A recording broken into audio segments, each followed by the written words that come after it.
the Missouri National Guard one-on-one. Missouri National Guard, always ready, always there. Mizzou welcomes Southern Illinois to Mizzou Arena on Sunday, the beginning of 3 games in 5 days for Robin Pingeton's Missouri basketball team. And Coach, that's quite the stretch. Let's start talking about SIU. And you guys have played really well here at home, trying to stay undefeated at Mizzou Arena. What has to happen against the Salukis to keep that going?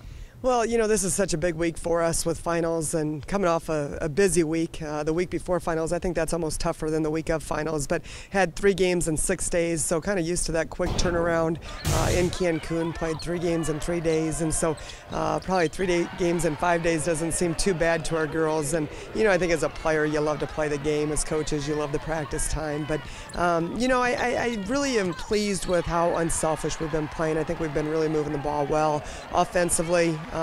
Seen a lot of different players step up in regards to contributing to our offensive production. Very pleased with that. I think there's a lot of areas for improvement yet. We've got to get better on just valuing the ball every possession. We've got to do a better job on our box outs. We've been able to get away with some things here and there, but you know, it's part of the process, part of the journey, and we've got to continue to shore things up before we go into a very, very tough SEC conference. You've played so many games in such short time spans. What does that allow you to learn about your team whenever you're getting so much work in all the time? Yeah, you know, I think a big part of that is just their ability to dial in and really be focused. We change our scouting reports based on personnel, based on tendencies, and so you got to be able to park it and move on to the next game in a hurry. There's not a lot of time to enjoy the win or you know, fret about the loss. We've got to move on to the next game, and I think that's really good for our players to have to do. But they've shown great maturity, great resiliency, moving from one day to the next, not celebrating yesterday too much, but getting locked in. And a lot of that's because we talked about our goals. You know, we want to be a team that's awfully tough to beat on our home court, and we want to be a team that gets to the postseason. And we know we've got a lot of work to do for that to happen, but it's all part of the process. We've got to stay focused on today. We got to be in the present, and one day at a time. A lot of new faces on this team. How are you dealing with figuring out rotations and playing time and all that kind of stuff that comes with having so many new players coming in at once in one season? Well, it's been a really good problem to have. I'm really encouraged with our depth. I think we've got a lot of kids that can certainly, you know, step up in that starting lineup and get a lot of minutes. But the problem is there's only 5 starting spots and there's only so many minutes in the game. And so to get your players to be able to buy into truly what's on the front of your jersey, for them to understand every day they have an opportunity in practice to change their role or redirect it.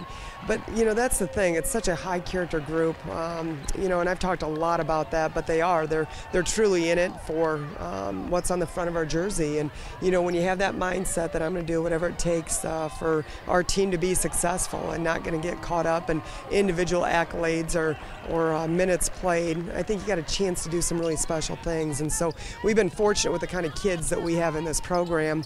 I think we're still working through that rotation a little bit, still hoping to get a little bit more production out of some spots, but I think that's what the non-conference is for. I really do, and I think that as you get closer to the SEC and conference play, I think you'll see that we're in a much more set lineup and rotation.